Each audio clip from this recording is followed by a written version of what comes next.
네, 사랑하는 도마동 믿음의 가족 여러분 안녕하십니까? 오늘도 귀한 하루를 허락하신 하나님께 감사를 드립니다. 오늘 아침에 함께 나눌 말씀은 애통하는 자의 복에 관해서 말씀을 나누겠습니다. 마태복음 5장 4절 말씀입니다. 애통하는 자는 복이 있나니 그들이 위로를 받을 것이며. 누가복음 6장 21절입니다.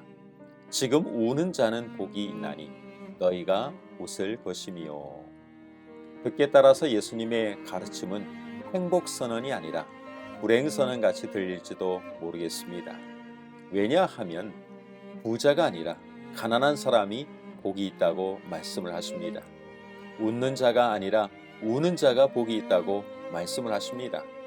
사람들에게 사랑받는 자가 아니라 오히려 미움과 박해를 받을 때 복이 있다고 말씀을 하십니다. 왜 이런 사람들이 복이 있다고 말씀을 하십니까? 애통하는 것은 슬퍼하여 우는 것입니다. 그런데 왜 우는 자가 복이 있다고 말씀을 하십니까? 예수님께서 말씀하시는 애통은 일반적인 세상의 수고와 고통으로 인한 슬픔은 아닙니다.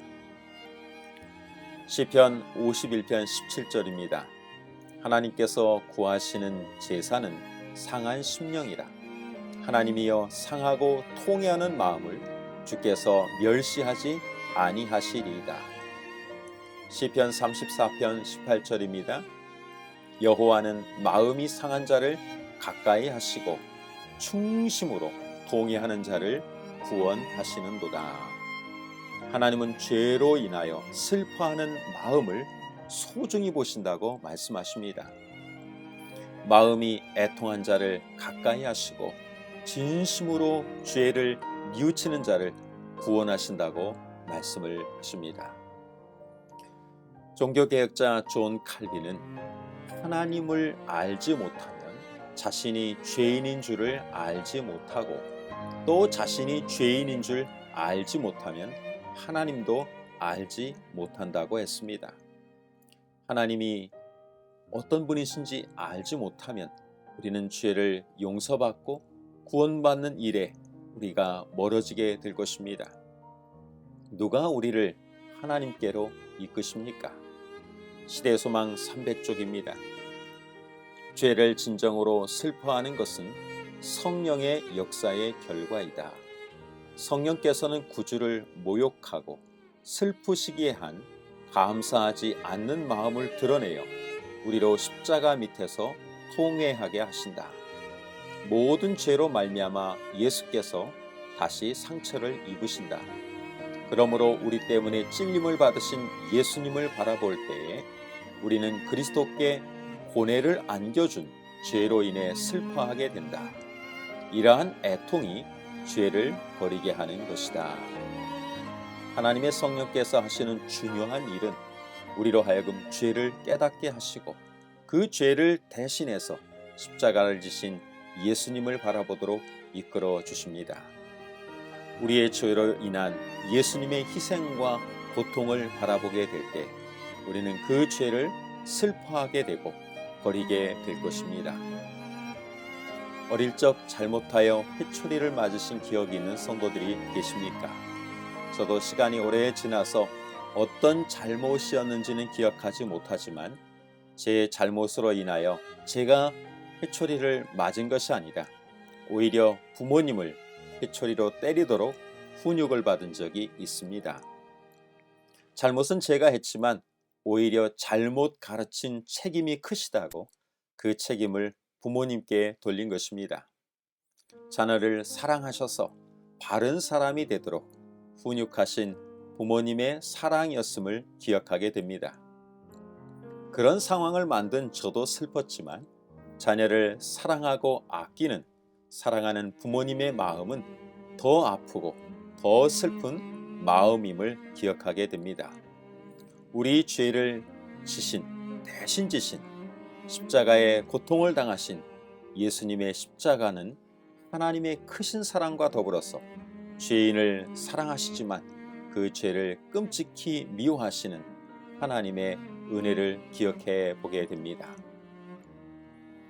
죄로 인해 애통하는 그런 사람들은 위로를 받을 것이라고 약속을 하셨습니다. 이 위로라고 하는 말은 파라칼레오인데 위로하다, 격려하다, 권하다는 의미를 가지고 있습니다.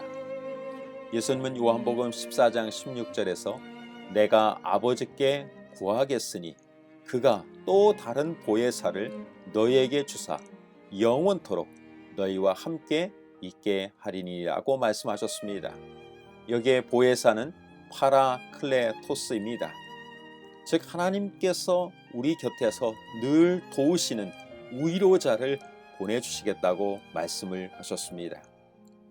하나님의 성령께서는 날마다 우리의 죄를 깨닫게 하시고 그 죄에 대하여 통회하는 마음을 갖게 하시며 그 죄에 대하여 슬퍼하는 사람들을 용서하고 위로하시는 그런 일들을 하시게 됩니다. 세상에 죄 없이 살아가는 사람은 아무도 없습니다. 하지만 애통하게 여기지 않고 대수롭지 않게 넘길 때가 많이 있는 것입니다. 하나님은 우리가 죄악 가운데 있을 때 같이 슬퍼하십니다. 왜냐하면 우리를 사랑하시기 때문에 그렇습니다. 하나님이 슬퍼하시는 그 애타는 마음도 우리는 무시하고 넘길 때가 있는 것입니다. 하지만 하나님의 사랑을 깨달은 자녀는 그 사랑을 깨닫고 자신의 죄를 슬퍼하고 애통하는 것입니다. 오늘도 우리 속에 하나님의 성령께서 역사하심으로 하나님의 놀라운 사랑을 알기에 우리의 모든 잘못된 일들로 인하여서 슬퍼하고 다시금 하나님을 슬퍼하게 하지 않도록 우리가 하나님과의 관계를 회복하게 할 수 있도록 하나님께 기도하며 아뢰는 그러한 주님과 동행하는 성도들이 되시길 바랍니다. 주님과 함께 동행하는 그런 삶 속에서 우리는 하늘의 위로를 받게 될 것이며 하느님과 함께하는 그러한 기쁨이 충만한 삶을 살 수 있게 될 것입니다. 오늘도 좋으신 하나님의 축복하심이 우리 사랑하는 모든 도마동 믿음의 가족들과 함께 하시기를 간절히 소망합니다. 오늘도 우리 개인 기도 시간을 갖겠습니다. 개인적으로 기도하시는 제목을 위해서 기도해 주시고요. 또 우리 교우들의 건강과 환자들을 위해서 기도해 주시면 감사하겠습니다. 또한 교회는 올해 새해 직원 선거를 정식으로 하지는 않습니다만은 또 새해 계획을 위해서 우리가 또 기도하고 또 준비하고 있습니다. 모든 재직들과 또 새 사업을 위해서 여러분 기도해 주시면 좋겠습니다. 또한 영적으로 성장하고 부흥하는 교회가 되도록 기도해 주시면 감사하겠습니다. 이제 마치는 기도를 드리고 개인 기도 시간을 갖도록 하겠습니다. 하늘에 계신 아버지 하나님, 우리를 너무 사랑하셔서 항상 하나님과 동행하는 바른 삶을 살 수 있도록 인도하시는 하나님의 은혜를 인하여 감사를 드립니다. 혹시 하나님 슬퍼하시는 일을 하면서도 아버지의 마음을 알지 못하고 살아온 지난 날이 있다면 사랑으로 용서하여 주시옵소서.